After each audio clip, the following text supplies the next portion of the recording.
A rapper's family identifies her as the woman shot to death in southeast Atlanta. That's right. 11 Alive's Chase Howell spoke to the family, who believes she may have been targeted because she was pregnant. According to the family of Qualisha Barnes, she was 14 weeks pregnant when she was shot 4 times in the face. Probably because I know I'm worth a million. You may know her by her stage name, Sididdy. The only Diddy in my city with a lit wrist. But those closest to her know her as a daughter and a sister. I know her as Qualisha. I know her as Lily. I know her as we in the same house, in the same bed. That's what I know her as. All that friend stuff, I don't care about none of that. That was my sister. That was my baby. Give us the strength that we need to survive. Hand in hand in prayer, the family of Qualisha Barnes asked God for strength while coming to terms with her senseless killing. Atlanta lost 3 women in 9 days. And the scariest part? Nobody saw it coming. No warnings, no arrests. Just 3 empty car seats and 3 sets of children asking where their mama went. 3 women, different parts of the city, different lives, different routines, but the same ending. Each one found shot inside her own car before she ever made it home. And right now, as you are watching this, nobody is in handcuffs. Before we get into the story, kindly support this channel by liking and subscribing to Live Crime Deck. Now, let's get into the details. This is the kind of story that makes you want to check on every woman you love. Because these were not women living on the edge. These were women doing everything right, building careers, raising babies, going to school, minding their business, and in the span of 9 days, Atlanta swallowed all 3 of them whole. This is the story of Qualisha Barnes, Bianca Huntley, and Zamari Spearman, and I need you to stay with me because every single one of these women deserves to be known, not just as a headline, not just as a statistic, but as who they actually were. Let's start with Qualisha. Most people who loved her called her Lily, and if you had ever met Lily, you would understand why people could not stop talking about her after she was gone. She had this energy, the kind that fills a room before she even opens her mouth. Funny, warm, the type of woman who would clown you just to make you laugh, and you would love her for it. She was raised in the Southwest Detroit, and she carried that Detroit spirit with her everywhere she went. By the time she planted roots in Atlanta, nearly a decade of building her life there, Qualisha had become so many things to so many people. To the Detroit hip-hop community, she was Sididdy, an independent rapper who had collaborated with dozens of artists and carved out her own lane in a space that does not make it easy for women to stand out. But music was just one layer of her. Moving on, because this woman was so much more than a mic. Qualisha also ran her own online retail brand, So City Boutique. She organized events that uplifted Black-owned businesses across the city. And if that was not enough, she eventually opened her own storefront. An entrepreneur in the truest sense. She was not waiting on anybody to hand her anything. And then there was nursing school. Girl, Qualisha was on the dean's list. She had 2 semesters left before graduation. 2. She was so close you could almost touch it. And by every account, she was proud of herself in the best possible way. Her family was proud of her. Her friends were proud of her because they watched her do it, balance a music career, run a business, raise her family, and still show up to class and excel. At the time she was killed, Qualisha was 14 weeks pregnant. So when you think about what was lost, it was not just her. It was the baby. It was the nursing degree that was weeks away. It was the boutique. It was the music. It was the laugh that her sister said never quit. It was all of it gone. Now let's talk about Bianca Huntley, because Bianca was the kind of woman that makes you want to be better just by knowing her story. She had moved to Atlanta from North Carolina and built her entire life from the ground up. Before she turned 30, she had already purchased her own home, by herself. Let that land for a second. She was raising two daughters, a teenager and a 5-year-old, completely on her own and doing it without apology. Her family described her as the glue, the person that everybody leaned on when things got heavy, the one who would look at you when you were down and tell you to pick your chin up. Professionally, Bianca had just earned a promotion at her job as a quality manager. She was building a team. She had a vision for where her career was going, and the people around her could see it. Her boss even told her mother that when Bianca walked into a room, the whole atmosphere shifted. That is the kind of presence she had. And like Qualisha, Bianca was pregnant at the time of her death. 4.5 months along. She was expecting a baby girl. She had already picked the name Heaven. Oh, so now you understand why this story is so heavy. Because we are not talking about one life, we are talking about futures, entire futures. Her daughters, the teenager who is old enough to understand exactly what happened, and the 5-year-old who just keeps asking why they took her mommy, are the ones left carrying this weight. And there is no handbook for that. There is nothing that prepares a child for that kind of loss. Now let's get to Zamari Spearman, 25 years old, 25, and already she had built a life that most people twice her age would be proud of. Zamari had a bachelor's degree in criminal justice from Georgia State University. She was in the middle of completing her MBA at the University of Phoenix with a 3.8 grade point average, a 3.8, while working full time, while raising her son. Make it make sense, because the discipline it takes to do all of that at the same time is not small, it is extraordinary. At work, she had built a solid career in asset protection, human resources, and operations. The people she worked with described her as calm, dependable, and results driven. Not the kind of person who needed to be loud to be respected. She just showed up, did the work, and earned it. But more than any of that, Zamari was a mother. Everything she was building, every degree, every promotion, every late night studying, it was all for her son. He was the center of everything she did. Anyways, 3 women, 3 completely different lives, different cities they came from, different neighborhoods they lived in, different careers they were building. Qualaisha with her music and her boutique and her nursing degree almost in hand. Bianca with her daughters, her home, her promotion, and a baby girl named Heaven on the way. Zamari with her degrees, her career, and a little boy depending on her to come home. They had no known connection to each other. They were not friends. They did not run in the same circles. There is nothing on record that links their lives together, but something linked their deaths, and that is what Atlanta could not shake. Here is the thing about Atlanta in April of that year. The city was already carrying a heavy load, dozens of homicides recorded in the early months alone, violence scattered across neighborhoods that look nothing alike, from the downtown connector where traffic never really sleeps, to the residential pockets of South Fulton where people go to get away from all of that. The violence was not staying in one corner of the city, it was everywhere. And most people going about their daily lives had no reason to think they were walking close to it. That is what makes what happened to these 3 women so difficult to process. None of them were in the wrong place at the wrong time in the way people usually mean that. They were in their cars, their own cars.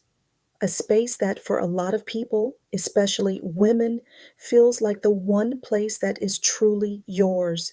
You get in, you lock the door, and for a few minutes the world cannot reach you. It is your sanctuary. Atlanta took that too. Within 9 days, 3 separate shootings, 3 separate locations, 3 women who never knew each other, dying the same way, and investigators, working each case on its own, could not publicly confirm whether any of it was connected. What they could confirm was this: none of these women survived. And as of right now, no one has been arrested for any of it. Let that sit with you for a moment. Qualisha Barnes, April 8th, just after 1 in the morning. Most of Atlanta was asleep. The streets near Springside Place were quiet enough that when the shots rang out, a neighbor heard them clearly, 4 or 5 gunshots. Then a car, a Honda, peeling away from the scene so fast it was almost gone before the sound finished echoing. 20 or 30 minutes later, police were everywhere. Officers found Qualisha in the driver's seat of her white Range Rover. She was in the middle of the road, unresponsive. She had been shot multiple times, and the evidence at the scene told investigators that every shot had come from outside the vehicle. Someone had stood outside that car and fired into it. She was pronounced dead right there. Her family later said she had been shot 4 times in the face. Now, here is the detail that stops you cold. Qualisha had a flight to catch that morning. She was headed back to Detroit to stay with her sister because the pregnancy had been making her ill. The airport was less than 15 minutes from where she was found. She was that close to leaving, and nobody has been able to fully explain what she was doing, stopped at that location at that hour, or whether she was alone when it happened. Her family does not believe this was random. They believe she was targeted. They believe more than one person was involved, and they have said clearly that Qualisha was not living any kind of life that should have put a target on her.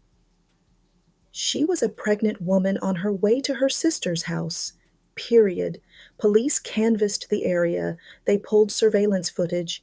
They said they had a general idea of the route she had taken that night and were working backwards to piece together the timeline. They pushed Crime Stoppers hard, reminding the public that tips are anonymous and that even small pieces of information matter. But as the days passed, no suspect was named, no arrest was made. Period. The investigation went cold in the public eye, even as detectives said it remained active. 6 days later, evening rush hour, April 14th, around 6:15 in the evening.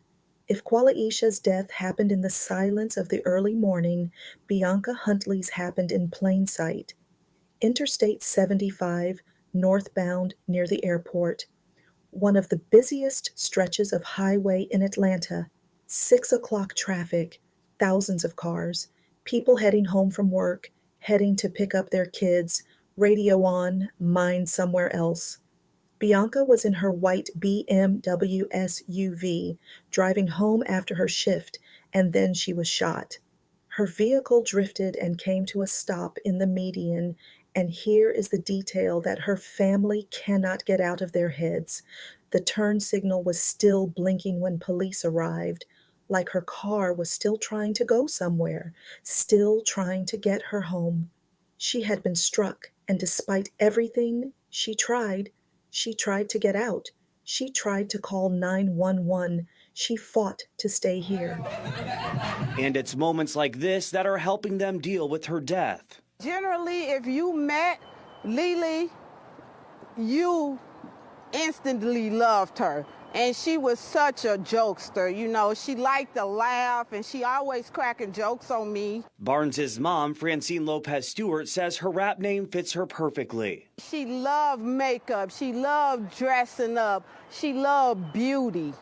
So, and she was a ditty. But Barnes wasn't just a rapper. She was also an aspiring nurse. She was rushed to Grady Memorial Hospital, and she died from her injuries there. Bianca was 4.5 months pregnant.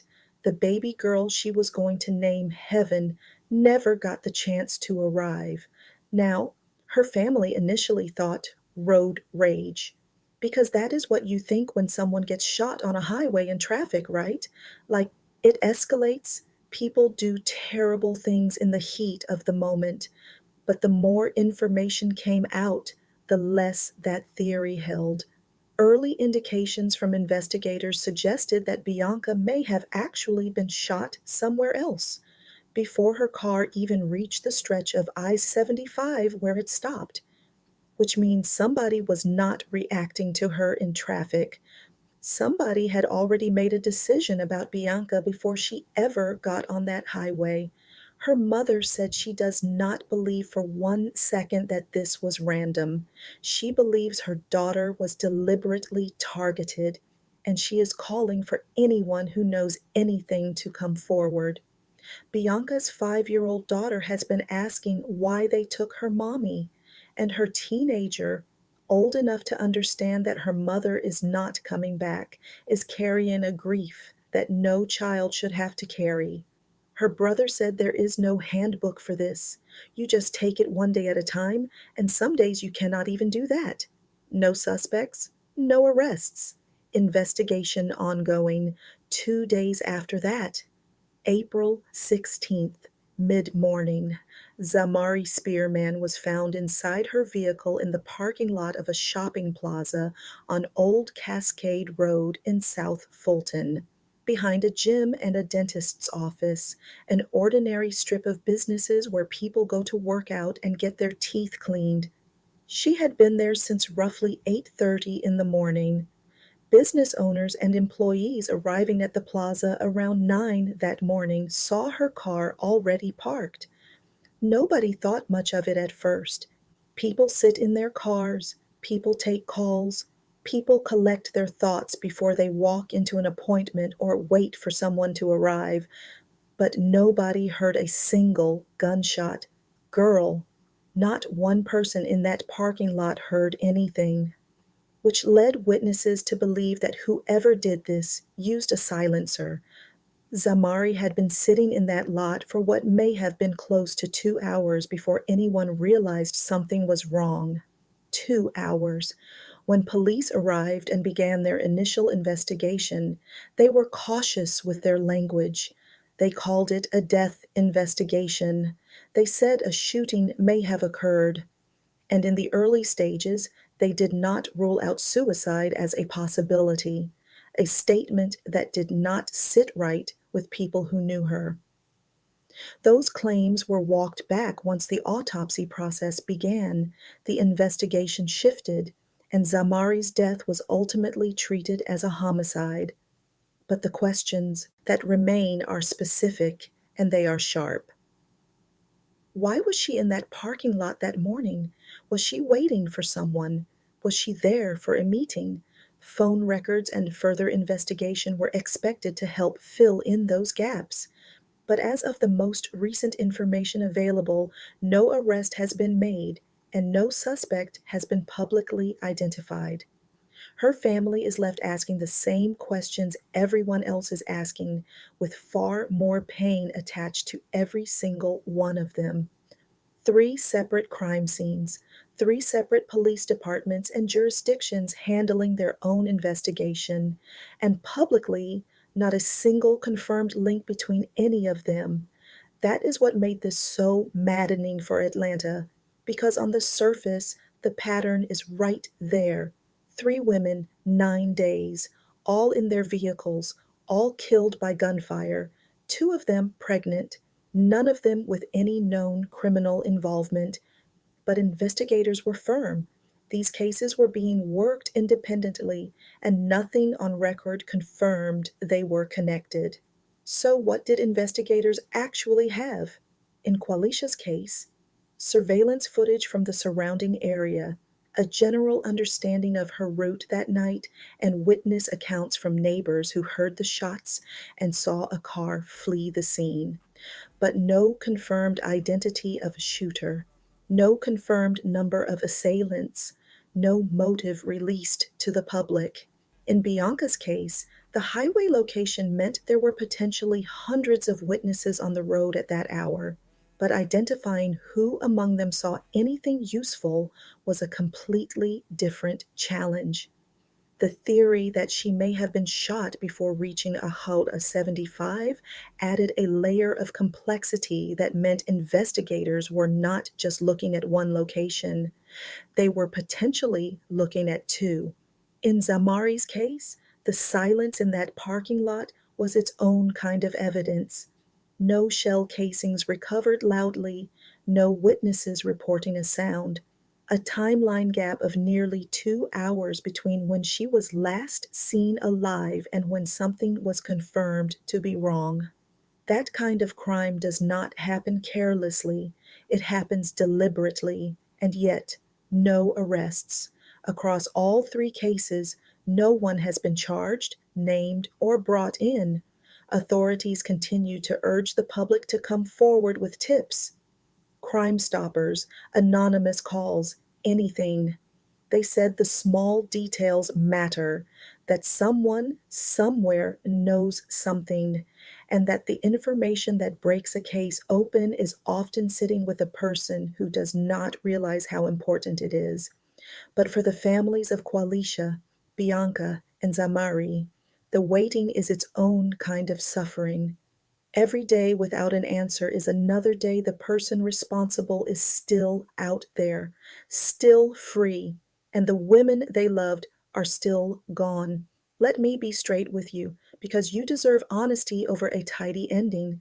There is no arrest to report, not for Qualisha, not for Bianca, not for Zamari. As of right now, no one has been charged, no one has been named, and no one has been brought in front of a judge for any of these three murders, 3 homicides, 9 days.